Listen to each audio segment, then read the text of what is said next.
আসসালামু আলাইকুম। পৃথিবীতে ১০ জন মানুষের মধ্যে একজন মানুষ ডায়াবেটিক রোগে আক্রান্ত। বাংলাদেশে ১৩.১ মিলিয়ন অলরেডি আপনার ডায়াবেটিক পেশেন্ট আছে। আমরা পৃথিবীর মধ্যে ৮ম অবস্থানে আছি ডায়াবেটিক পেশেন্টের দিক থেকে। এভাবে যদি চলতে থাকে ২০৪৫ সালের মধ্যে আমরা ৭ম স্থানে পৌঁছে যাব। মানে আমাদের সংখ্যা আরও বাড়বে। তো ডায়াবেটিক যাতে না হয় আমাদের কিছু করণীয় অবশ্যই আছে।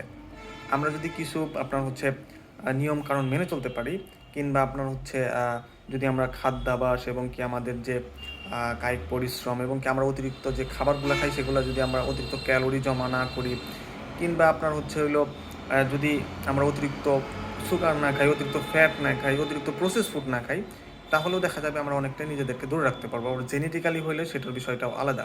তো সুতরাং স্বাস্থ্য সচেতন যদি না হন, এই ডায়াবেটিক মানে বহুমুখী রোগ, যেটা আপনার হচ্ছে বিভিন্ন ধরনের রোগ তৈরি করে, এটা হলে খুবই মারাত্মক একটা সমস্যায় পড়বেন।